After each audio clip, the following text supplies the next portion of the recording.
ناظرین، آج ہم آپ کو ایک ایسے خاندان کی کہانی سنانے جا رہے ہیں جسے دنیا کی تاریخ کا سب سے طاقتور اور پراسرار خاندان کہا جاتا ہے۔ ایک ایسا خاندان جس کے بارے میں کہا جاتا ہے کہ اگر وہ چاہیں تو جنگ چھڑ جائے اور اگر چاہیں تو امن قائم ہو جائے۔ جی ہاں، یہ ہے روتھسچائلڈ خاندان کی حیران کن کہانی۔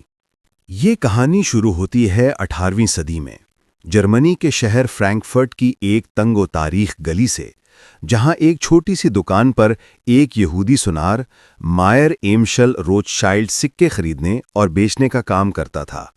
مائر کے پاس دولت کم تھی لیکن دماغ تیز تھا، اور وہ جانتا تھا مستقبل سونار کے ہاتھ میں نہیں بلکہ بینکر کے ہاتھ میں ہے۔ مائر ایمشل نے اپنی اصل حکمت عملی تب دکھائی جب اس نے اپنے 5 بیٹوں کو یورپ کے 5 بڑے شہروں میں بھیجا: لندن، پیرس، ویانا، نیپلز اور فرینکفرٹ۔ یوں ایک ایسا مالیاتی نیٹ ورک قائم ہوا جس نے پورے یورپ کو اپنی گرفت میں لے لیا۔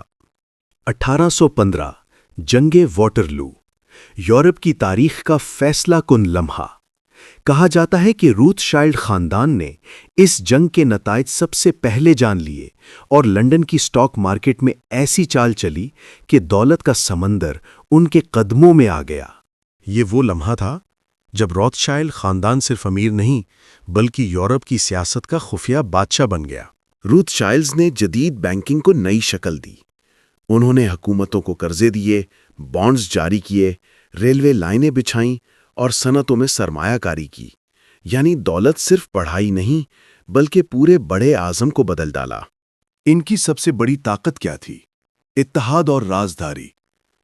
روتھشائلڈ خاندان ہمیشہ ایک ہو کر چلتا، اپنی دولت کبھی تقسیم نہ کرتے اور اکثر شادیاں بھی خاندان کے اندر ہی کرتے تاکہ سرمایہ باہر نہ جا سکے۔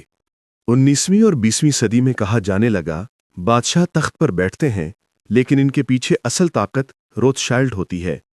انہوں نے برطانیہ، فرانس، آسٹریا اور روس تک کو مالی طور پر سہارا دیا۔ آج روتھشائلڈ خاندان پہلے کی طرح شہرت میں سامنے نہیں آتا، لیکن ان کا کاروباری نیٹ ورک پوری دنیا میں پھیلا ہوا ہے۔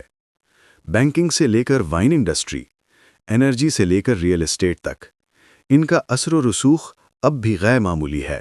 یہ کہانی ہے ایک ایسے خاندان کی جس نے فرینکفرٹ کی گلیوں سے اٹھ کر دنیا کے تخت و تاج ہلا دیے۔ ایک ایسا خاندان جس کا ذکر تاریخ میں کبھی فخر کے ساتھ ہوتا ہے اور کبھی سازشوں کے اندھیروں میں۔ لیکن ایک بات طے ہے، روتھشائلڈ خاندان کے بغیر دنیا کی معیشت کی کہانی ادھوری ہے۔